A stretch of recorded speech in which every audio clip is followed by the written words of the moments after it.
Hi friends, good afternoon. Welcome back to our channel smart Gautami. ఎలా ఉన్నారు అందరూ? ఏం చేస్తున్నారు? బాగున్నారా? నేనైతే చాలా బాగున్నాను అండ్ మీరు కూడా బాగున్నారని బాగుండాలని మనస్ఫూర్తిగా కోరుకుంటున్నాను. ఏంటి గౌతమి తమ్నైల్ చూస్తేనేమో మంచి సీరియస్ టాపిక్ పెట్టింది, మనిషిని చూస్తే భేషుగ్గా రెడీ అయి కూర్చుంది, ఏంటి విషయం ఏంటి అసలు, దానికి దీనికి సంబంధం లేదు అనుకుంటున్నారా? చెప్తా, అదేంటో చెప్తా. చెప్పబోయే ముందు మన ఛానల్ ఎవరైనా ఫస్ట్ టైం చూస్తుంటే ఛానల్ సబ్స్క్రైబ్ చేసుకోండి, వీడియోస్ లైక్ చేయండి, షేర్ చేయండి అండ్ పక్కనే ఉన్న బెల్ క్లిక్ చేసి ఆల్ అనే ఆప్షన్ని క్లిక్ చేస్తే నేను కొత్త వీడియో పెట్టిన వెంటనే మీకు నోటిఫికేషన్స్ వస్తాయి.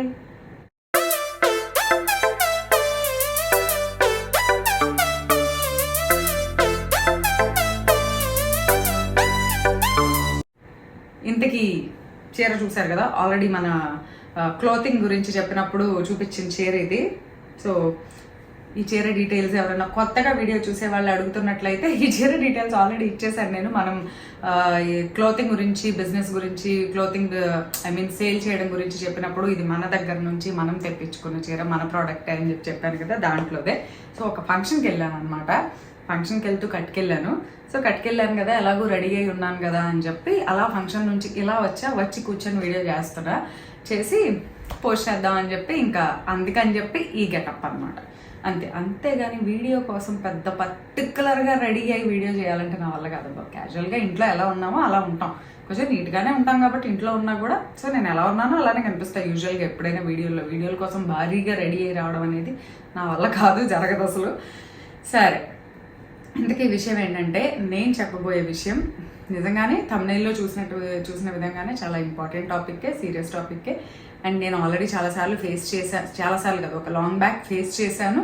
అండ్ ఇప్పుడు దీని గురించి మాట్లాడాల్సిన అవసరం ఎందుకు వచ్చింది అంటే, మొన్న నాకు ఒక కాల్ వచ్చింది. ఆ కాల్ మాట్లాడాక, ఆ కాల్ అనే కాదు, నాకు ఫ్రీక్వెంట్గా ఇన్స్టాగ్రామ్లో కూడా అండ్ నా పర్సనల్ నెంబర్ తెలిసిన వాళ్ళు కూడా, స్మార్ట్ ఫుడ్స్, ఈ క్లోతింగ్ గురించి నెంబర్ తెలిసిన వాళ్ళు కూడా జనరల్గా మనకు మెసేజెస్ పెట్టినప్పుడు ప్రతి 20 మెసేజెస్లో ఒక మెసేజ్ ఉంటుంది ఇదే ప్రాబ్లమ్కి రిలేటెడ్. అప్పుడు నాకు అర్థమైంది, ఓకే, స్టిల్ ఇప్పటికీ పీపుల్ అంటే, అప్పుడు పాండమిక్ టైంలో అంటే పీపుల్ చాలా స్ట్రెస్ అయ్యారు కాబట్టి చాలామంది సఫర్ అయి ఉండొచ్చు అనుకున్నాను. కానీ అది ఒక రొటీన్గా సమస్య అందరిలో ఉంది అని చెప్పి నాకు ఆ మెసేజెస్ చూస్తేనే అర్థమైంది. ఇంతకీ విషయం ఏంటంటే, నేను చెప్పబోయేది యాంగ్జైటీ డిజార్డర్, ప్యానిక్ అటాక్స్ అనుకుంటాం కదా. స్వయంగా నేను ఫేస్ చేశాను ఆ ప్రాబ్లము మా నాన్న చనిపోయినప్పుడు. అది ఇప్పుడు ఎందుకు చెప్తున్నా అంటే, నాకు మొన్న రీసెంట్గా ఒక కాల్ వచ్చింది. ఒక ఆవిడ ఇలానే తీసుకొని చేశారనమాట. ఏంటంటే వాళ్ళ పాపం తను మెడిసిన్ చదవాలనుకుంటుందంట. అయితే 1.5 year బ్యాక్ ఎప్పుడో వాళ్ళ నాన్నమ్మ గారు చనిపోయారంట. ఆ పాపకి తనకి మంచి అటాచ్మెంట్ ఉందంట. సో అది జరిగిన దగ్గర నుంచి ఆ పిల్ల బాగా సిక్ అయ్యి, నేను ఏదైతే ఒకప్పుడు ఫేస్ చేశానో ప్యానిక్ అటాక్స్ గురించి మీకు ఆల్రెడీ చెప్పాను, ఎలా ఉంటుంది, సిమ్టమ్స్ ఎలా ఉంటాయి, మనం ఎలా ఓవర్కమ్ చేయాలి అని. ఆవిడైతే లిటరలీ ఫోన్లో హలో అన్న నెక్స్ట్ మినిట్ నుంచి ఏడుస్తూనే ఉన్నారు. ఏమన్నా చెప్పగవుతుంది, ఏం చేయాలి, విజయవాడలో డాక్టర్స్ ఎవరైనా ఉన్నారా అంటే, నేను ఎవరైనా మంచిది అంటే ఈ న్యూరాలజిస్టులు వాళ్ళకి చూపించుకోవచ్చు, నేను కనుక్కొని చెప్తానండి అని కూడా అన్నాను. నేను ఇంకా డీటెయిల్స్ కూడా ఇవ్వలేదు. నేను అడిగాను అనమాట తెలిసిన ఫ్రెండ్ని ఒకళ్ళని, ఎవరైనా మంచి డాక్టర్ ఉంటే సజెస్ట్ చేయమని. ఆవిడ పాపం ఏడుస్తుంటే చాలా జాలేసింది. ఏంటంటే 18-19 ఏళ్ల పిల్లలకి ఆ ఏజ్కే ఇంత ప్యానిక్ అటాక్స్ ఉండటం ఏంటి, ఇంత డిప్రెషన్, స్ట్రెస్ ఏంటా అని చెప్పి. సో నాకు ఫ్రీక్వెంట్గా ఈ మెసేజెస్ చెప్పాను కదా, ప్రతి 20 మెసేజెస్లో మీరు ఫుడ్ సేల్ చేస్తున్నారా, క్లోతింగ్ సేల్ చేస్తున్నారా, నువ్వు ఎలా ఉన్నావు గౌతమి, వీడియోలు పెట్టట్లేదు ఏంటి గౌతమి, ఇలా సహజంగా వస్తూ ఉంటాయి. వాటిల్లో ప్రతి 20లో 1 or 2 ఉంటాయి, గౌతమి నువ్వు అప్పుడెప్పుడో స్ట్రెస్తో ప్యానిక్ అటాక్స్తో సఫర్ అయ్యానన్నావు, నీకు ఇంకా వస్తున్నాయి అవి, నువ్వేం చేస్తే తగ్గినాయి, మాకు కూడా చెప్పొచ్చు కదా అని చెప్పి. కొంతమంది గబుక్కున ఆ టైంకి నేను ఫ్రీగా ఉంటే కనుక నేను ఏం చేశాను అనేది రిప్లై చేస్తాను. సమ్ టైమ్స్ ఏంటంటే ఏ పనిలో ఉంటానో గబుక్కుని ఇగ్నోర్ చేసేస్తాను అనమాట, తర్వాత చేద్దాంలే అనుకుంటా. బట్ అన్ని మెసేజెస్లో మళ్ళీ అది వెతుక్కోవడం నాకు కష్టం అవుతుంది. సో ఏంటంటే అబ్బా, దీనికి ఒక కారణం అంటూ ఏమీ ఉండదు. సహజంగా మీ లైఫ్లో మీ ఇంట్లో జరిగే కొన్ని ఇన్సిడెంట్స్ కావచ్చు, లేదా సహజంగానే బాడీలో జరగవచ్చు, మనం తీసుకునే స్ట్రెస్ కావచ్చు, సరిగ్గా నిద్రపోకపోవడం కానీ, లైఫ్ స్టైల్ చేంజెస్ కానీ, కొంతమందికి ఏమో మనీ ఇష్యూస్ అవనివ్వండి, రిలేషన్షిప్లో కానివ్వండి, ఆర్ ఇంకోటి ఏదన్నా కానివ్వండి. సర్టెన్ ఏజ్లో చాలామంది సఫర్ అవుతూ ఉంటారు ఈ ప్రాబ్లం. కాకపోతే కొంతమందికి ఏంటంటే పీక్ స్టేజ్లోకి వెళ్తుంది. నాకు వెళ్ళింది ఆ పీక్ స్టేజ్లోకి. అంటే లిటరల్లీ అంటే ఆ వీడియో ఎవరైనా చూసుండకపోతే నేను ఫేస్ చేసిన ప్రాబ్లం చెప్తాను మళ్ళీ, ఎందుకంటే 5 సంవత్సరాల తర్వాత చేస్తున్నాను ఈ వీడియో. 2021లో చేశాను, ఇది 2025 5th ఇయర్, 5 సంవత్సరాల తర్వాత చేస్తున్నాను. సో ఏంటంటే నేను ఆ టైంలో 2021లో మా నాన్న చనిపోయినాక ఒక 120 డేస్ తర్వాత నుంచి సమ్మర్లో అనమాట, నాకు బాగుండేది కాదు. ఏం బాగుండేదో అర్థమయ్యేది కాదు. చాలా సిక్ అయ్యా. ఏంటంటే విపరీతమైన గ్యాస్ వచ్చేది. సరే నేను చనిపోయిన తర్వాత సరిగ్గా ఫుడ్ తినట్లేదు, ఎప్పుడు తింటున్నానో తెలియట్లేదు, ఉంటుంది కదా మనకు ఆ ఫీలింగ్. ఎప్పుడు తింటున్నానో ఏం తింటున్నానో తెలియకుండా ఎప్పుడు పడితే అప్పుడు ఏది పడితే అది తినేసేదాన్ని. దానివల్ల నేను వెయిట్ గెయిన్ అయ్యానప్పుడు. నెక్స్ట్ గ్యాస్ వచ్చేది, విపరీతంగా తేపులు వచ్చేవి. సరే అది పక్కన పెడితే అదేమన్నా గ్యాస్ట్రిక్ ఇష్యూ ఏమో అనుకున్నా. సడన్గా గుండె దడ రావడం, గుండె ఫాస్ట్గా కొట్టుకోవడం, షోల్డర్స్ పెయిన్ వచ్చేయడం, నెక్ పెయిన్ వచ్చేయడం, చెస్ట్ పెయిన్ వచ్చేయడం, బ్యాక్ పెయిన్ వచ్చేయడం, చేతులు లాగేయడం. లిటరల్లీ ఎలా ఉంటాయంటే మనకి హార్ట్ అటాక్ వస్తుందేమో కాసేపట్లో. ఇంకేముంది, నాకు వచ్చేసింది, ఇంకో 10 నిమిషాల్లో నేను అయిపోతాను, పడిపోతాను, చచ్చిపోతాను, ఇంక ఇదే నా లాస్ట్ స్టేజ్ అన్న ఫీల్ అయ్యేంత సిచ్యువేషన్ వచ్చేది కాసేపట్లోనే. అది రావడం, నెక్స్ట్ కళ్ళు తిరిగినట్టు అనిపించడం, ఒక్కోసారి వామిట్ సెన్స్ రావడం, విపరీతమైన తేపులు రావడం, అట్లా భయం వచ్చేది. సో నేను అందరికీ చూపించుకున్నా. హార్ట్ చూపించుకున్నా, గ్యాస్ట్రో చూపించుకున్నా, గైనిక్ చూపించుకున్నా, న్యూరో చూపించుకున్నా, డెంటల్ ఏంటి, నా దగ్గర ఆ టైంలో ఆల్మోస్ట్ 13 స్పెషలిస్టులు, ఆఖరికి endocrinologist, hormone doctor, rheumatoid arthritis, అందరూ ప్రతి ఒక్క జనరల్ ఫిజిషియన్, ప్రతి ఒక్క డాక్టర్ దగ్గరికి వెళ్ళేదాన్ని. ఏంటంటే నాకేంటో బాగాలేదు. ఏం బాగాలేదంటే ఏంటో బాగాలేదు. ఏంటంటే గ్యాస్ట్రోకి వెళ్తేనేమో అబ్డామిన్ స్కాన్ చేసేవాళ్ళు, గైనిక్కి వెళ్తేనేమో యూట్రైన్ స్కాన్, ఆర్థో దగ్గరికి వెళ్తేనేమో జనరల్ చెకప్, అన్ని చెకప్లు, హార్ట్ దగ్గరికి వెళ్తేనేమో ఈసీజీలు, 2D ఎకోలు, థ్రెడ్మిల్లు, అన్నీ చేసి అన్ని రిపోర్ట్స్ ఉన్నాయి నాకు. అప్పుడు తీరొస్తే every report perfectly all right ఉండేది, కానీ నాకేం బాగుండేది కాదు. సో అప్పుడు ఒక ఫ్రెండ్ని కనుక్కొని నేను తెలుసుకుంది ఏంటి అంటే నాకు ప్యానిక్ అటాక్స్ వస్తున్నాయి అని చెప్పి. ప్యానిక్ అటాక్ రావడం అనేది ఒక ఎత్తు, అది వచ్చి తగ్గాక మళ్ళీ ఇంకో అటాక్ వస్తుందేమో అన్న ఫియర్తో సగం నాకు వచ్చేది. వచ్చాక ఇంకా నేను పడుకుంటే ఇప్పుడు ఈ నిమిషం బాగానే ఉన్నా, అమ్మో 10 నిమిషాల తర్వాత మళ్ళీ వస్తుందేమో, అమ్మో పావుగంట తర్వాత వస్తుందేమో, అమ్మో హాఫ్ అన్ అవర్ తర్వాత వస్తుందేమో.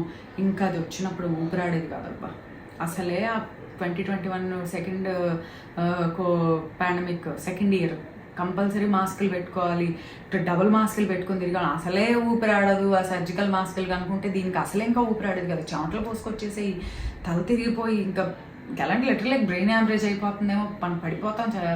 అసలు ఇంక లిటరలీ ఫీల్స్ లైక్ బతుకున్న డెత్ అనమాట. బతుకున్న అట్లా ఫీల్ అవుతాం, ఇంకా మనం అయిపోయింది మన లాస్ట్ స్టేజ్ లాగా. అప్పుడు నేను చూపించుకుంటే ఇది అని తెలిసింది. గ్యాస్ట్రిక్కి కొంచెం గ్యాస్ట్రో మెడిసిన్ ఇచ్చారు, అంత బాగానే ఉంది. తర్వాత టెస్ట్లన్నీ చూసి నీకు ఏమీ లేదు, నువ్వు పర్ఫెక్ట్లీ ఆల్ రైట్, నువ్వు హెల్త్ వైజ్గా నీకు ఏమైనా మెడికేషన్ ఇద్దామా అంటే పోనీ డయాబెటీస్ ఉందో లేదా బీపీ ఉందో లేదా ఇంకోటి ఉందో మెడిసిన్ ఇద్దామంటే నీకు అన్నీ బాగానే ఉన్నాయి. సో నీకు మెడికేషన్ ఇవ్వాల్సిన అవసరం లేదు. హిమోగ్లోబిన్ తక్కువ ఉందా, పోనీ ఏమైనా ఐరన్ ఇద్దామా అంటే అన్నీ బాగానే ఉన్నాయి, కాల్షియం బాగానే ఉంది, వైటమిన్ డి బాగానే ఉంది, అన్నీ బాగానే ఉన్నాయి, నీకు మెడికేషన్ ఇవ్వాల్సిన అవసరం లేదు. మెయిన్ నువ్వు చేయాల్సింది ఏంటంటే నువ్వు బాగా నిద్రపోవాలి అని చెప్పారు. నిద్రపోవాలి అని చెప్పేవాళ్ళు, కానీ నిద్రపోయినా కూడా అదే ఆలోచనలు, అబ్బా మళ్ళీగా వస్తుందేమో అని చెప్పి నిద్ర పట్టేది కాదు. కాబట్టి సగం స్లీప్, నెక్స్ట్ స్ట్రెస్ తగ్గించుకోవడం అనేది అసలు చెప్పడం కూడా వేస్ట్ ఈ రోజుల్లో.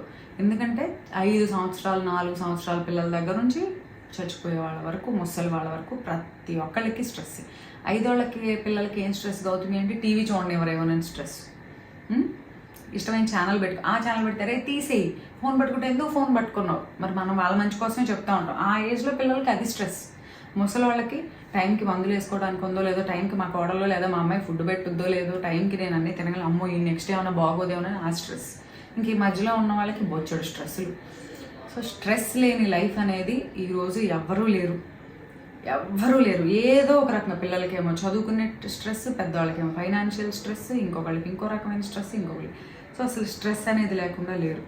కానీ ఈ పర్టికులర్ ప్యానిక్ అటాక్స్ అనే దానికి మెయిన్ మెడిసిన్ ఏదన్నా ఉంది అంటే, మీకు వేరే హెల్త్ ఇష్యూస్ జనరల్గా కనుక లేకపోతే ఉంటే కనుక ఖచ్చితంగా వాటికి మెడికేషన్ వాడుకోవాలి, నెగ్లెక్ట్ చేయకూడదు. ఏమీ లేకపోయినా కూడా మనం ఇలానే సిక్ అవుతా ఉన్నాం, బాగాలేదు అంటే ఏం లేదబ్బా. 100% స్లీప్, ల్యాక్ ఆఫ్ స్లీప్, బాగా పడుకోవాలి, స్ట్రెస్ మేనేజ్మెంట్ నేర్చుకోవాలి, లైఫ్ స్టైల్ చేంజెస్ చేసుకోవాలి, ఫుడ్ హ్యాబిట్స్ మార్చుకోవాలి. ఫస్ట్ ఆఫ్ ఆల్ మన చుట్టూ జరుగుతున్నాయి మనకి ఎంత ఇంపార్టెంటో ప్రతిదీ మైండ్కి తీసుకోవడం అనేది వదిలేయాలి. ఇప్పుడు సపోజ్ ఎక్కడన్నా ఏదన్నా జరిగింది, బ్యాడ్ ఇన్సిడెంటే జరిగింది, మన మీద చాలా బ్యాడ్ ఎఫెక్ట్ చూపిస్తుంది అది. అంటే మనం ఫిజికల్గా ఆ ప్లేస్లో ఉండకపోవచ్చు, బట్ మెంటల్గా చాలా ఆలోచిస్తాం, అయ్యో పాపం అయ్యో పాపం.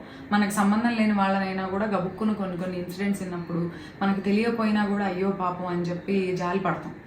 సో అవన్నీ ఏమవుతాయి అంటే మనకి సబ్కాన్షియస్లో మైండ్లో ఎక్కడో ఉండిపోతాయి అన్నమాట. ఏదో ఒక టైంలో వాటి ఆలోచనలు ట్రిగ్గర్ అవుతాయి.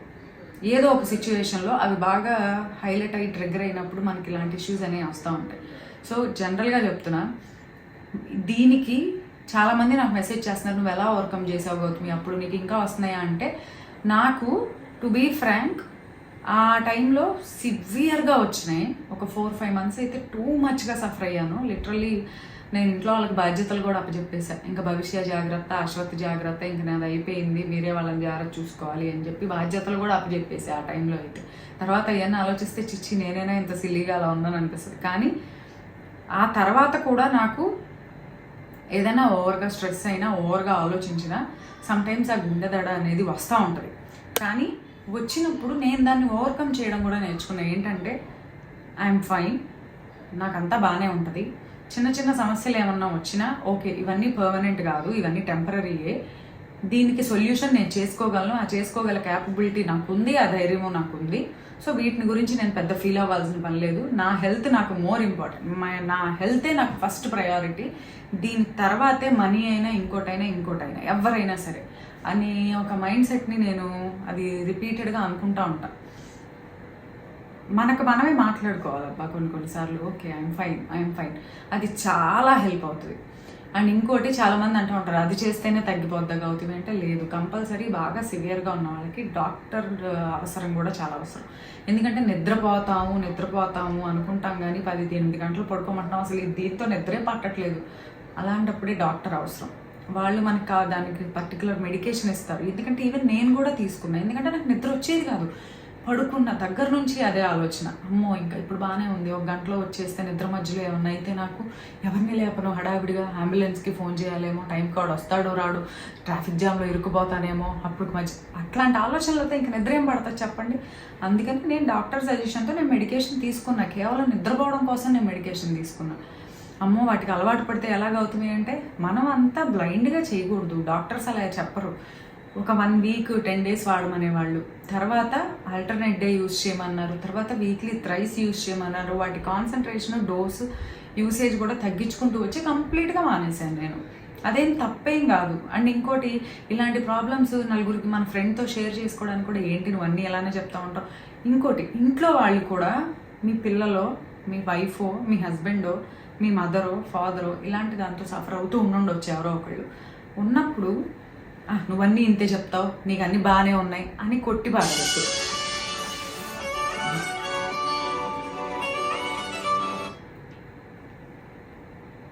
1 minute అబ్బా, సారీ ఫర్ ద డిస్టర్బెన్స్. ఉలిక్కి పడ్డానే, మర్చిపోయా. జనరల్గా సైలెంట్లో పెడతా వీడియో చేసేటప్పుడు. సో మీ ఇంట్లో ఎవరైనా ఇలా సఫర్ అవుతుంటే దాన్ని కొట్టిపారేయొద్దు, అన్నీ అలానే చెప్తారు. ఆ టైంలో మెంటల్ సపోర్టు, మోరల్ సపోర్టు చాలా అవసరం. ఎందుకంటే నేను ఆ టైంలో పర్సనల్గా ఫేస్ చేశా. మా వాళ్ళకి చెప్తా ఉంటే అన్నీ అంతే చెప్తున్నావు, నువ్వు బాగానే ఉన్నావు, నీకేం లేదు అనేవాళ్లే. కానీ నేను దేనికో సఫర్ అవుతున్నాను, ఏదో ఉంది అనేది ఎవరికి అర్థమయ్యేది కాదు. తర్వాత నా ప్రాబ్లం నేను చెప్పిన తర్వాత, డాక్టర్ చెప్పిన తర్వాత, ఓకే ఇట్లాంటి ప్రాబ్లం కూడా ఒకటి వస్తుందా అని చెప్పి అప్పుడు తెలిసింది వీళ్ళకి చాలామందికి. బట్ నేను అప్పుడు వీడియో పెట్టినప్పుడు ఎంతమంది రెస్పాండ్ అయ్యారో, ఆల్మోస్ట్ 5 years బ్యాక్ అవుతుంది, నాకు కూడా ఉందని. ఇది సరిగ్గా టైంకి ప్రాపర్గా మనం మనకి మనం ట్రీట్ చేసుకొని, వేరే డాక్టర్ హెల్ప్ తీసుకొని ట్రీట్ చేసుకుంటే అవే సివియర్ అయిపోయి చాలామందికి హార్ట్ అటాక్ రావడం, బ్రెయిన్ స్ట్రోక్స్ రావడం, కొంతమంది ఏమో ఆ ఆలోచనలోంచి బయటకు రాలేక సూసైడల్ టెండెన్సీస్ రావడం, ఏదో ఒకటి చేసుకొని అసలు దీన్ని వదిలే. ఎందుకంటే నాకు వచ్చిందబ్బా, నేను ఫీల్ అయ్యాను ఆ టైంలో. చెప్తున్నా కదా, ఇది మనం పడలేము, పెద్దకి ఇవన్నీ ఎక్కడ పడతాం, అలాంటి ఆలోచనలతో కొంతమంది లైఫ్ని ఎండ్ చేసుకునే వాళ్ళు చాలామంది ఉన్నారు. అదే అబ్బా డిప్రెషన్ అంటే. అందుకని చెప్పి మీ ఇంట్లో వాళ్ళ సపోర్టు, ఫ్రెండ్స్ ఉన్నా, మీకు ఎవరు క్లోజ్ అనుకుంటే వాళ్ళతో షేర్ చేసుకోండి. డెఫినెట్గా డాక్టర్ సపోర్ట్ తీసుకోండి. మెడికేషన్స్ ఉంటాయి. మనకి మనం మైండ్ని కామ్ చేసే ఎక్సర్సైజెస్, ఈ టైంలో మైండ్ని యాక్టివేట్ చేసే కదా, మైండ్ని calm down, relaxation deep breath, long breath, pranayama చేయడం, యోగా చేయడం, సింపుల్ కామ్గా మంచి ప్లెజెంట్ మ్యూజిక్ వినడం, అట్లాంటివి వచ్చినప్పుడు వాటిని మనం ఎలా ఓవర్కమ్ చేయాలి అనేది మనమే యూట్యూబ్లో కానివ్వండి బోల్డ్ అన్నీ ఉన్నాయి ఎలాంటి ఏం చేయాలనేది. ప్రతిదీ మన లైఫ్లో ఇంప్లిమెంట్ చేసుకొని నాకేం కాదు నేను బాగానే ఉన్నా, నా టైం వచ్చినప్పుడు ఎవరి టైం వచ్చినప్పుడు వాళ్ళు వెళ్ళిపోతారు అలా అని చెప్పి ఈ రోజు నుంచే దాని గురించి భయపడతా ఉండకూడదు అనేది ఒక మైండ్ సెట్ని డెవలప్ చేసుకుని మంచి good sleep, good food, good relationship, చుట్టూ ఉన్న మనుషులతో ఒక మంచి హెల్దీ అట్మాస్ఫియర్. ఎందుకంటే ప్రతి అనవసరమైన పనికి మాలిన మనకు సంబంధం లేని కాంట్రవర్సీస్, గాసిప్స్ ఇలాంటి వాటిని కూడా దూరం పెట్టేయాలి. వాటి వల్ల మన బ్రెయిన్కి అనవసరమైన స్ట్రెస్ తప్పితే యూజ్ఫుల్ ఒక్క ఉపయోగం కూడా ఉండదు. ఎందుకంటే ఈరోజు ఎవరివైనా సరే ఈ నిమిషం మన టైం అయిపోతే వెళ్ళిపోవాల్సింది, ఎక్కడ వదిలేసి ఇవ్వండి ఈ చీరలు ఏర్లు అని ఏది రాదు. కాబట్టి వాటి గురించి మనం అంత కావాలి, అవసరమే. ఒక మంచి లైఫ్ స్టైల్ కావాలని ఎవరైనా కోరుకుంటారు. అలా అని చెప్పి దానికోసం మన లైఫ్ని సాక్రిఫైస్ చేయలేం కదా. సో అట్లా ఒక మంచి హెల్తీ మైండ్ సెట్ని డెవలప్ చేసుకుంటే డెఫినెట్గా ఇలాంటి ప్రాబ్లమే కదా, ఎలాంటి ప్రాబ్లం అయినా కూడా దాని నుంచి బయటకు రావచ్చు.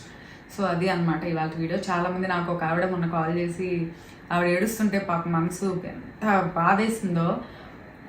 ఎందుకంటే వాళ్ళ పాప గురించి చెప్తా ఆవిడ కంట్రోల్ చేసుకోలేకపోయింది. ఏమన్నా చేయగవుతుంది, ఏమన్నా చెప్పగవుతుంది, ఎవరన్నా ఉంటే చెప్పగవుతుంది అని. అంటే వాళ్ళు ఎంత సఫర్ అవుతున్నారో ఆ పాపను చూసి అని నాకు అర్థమైంది. సో ఇలాంటి వాళ్ళు ఎంతోమంది ఉంటారు. సో డెఫినెట్గా మీ పిల్లలు కానీ ఎవరైనా ఇలా సఫర్ అవుతుంటే దాన్ని నెగ్లెక్ట్ చేయొద్దు. డెఫినెట్గా మంచి ట్రీట్మెంట్ ఇప్పించండి, వాళ్ళకి అన్ని రకాలుగా సపోర్ట్గా ఉండండి, అంతా బాగానే ఉంటుంది. సో ఇదన్నమాట ఇవాళ వీడియోతో మీకు డెఫినెట్గా యూజ్ అయింది అనుకుంటున్నాను. అండ్ ఇంకో వీడియోతో మళ్ళీ కలుద్దాము. అంతవరకు bye. Have a good day. And మర్చిపోయాను, మన క్లాతింగ్ గ్రూప్లో జాయిన్ అవ్వాలంటే కింద లింక్స్ ఉంటాయి, దాంట్లో జాయిన్ అవ్వచ్చు. అండ్ కింద నంబర్స్ కూడా మనం ప్రొవైడ్ చేసాము, దాంట్లో మెసేజ్ చేస్తే క్లాతింగ్కి సంబంధించిన డీటెయిల్స్ కానీ ఏదైనా సరే అందులో చూడొచ్చు.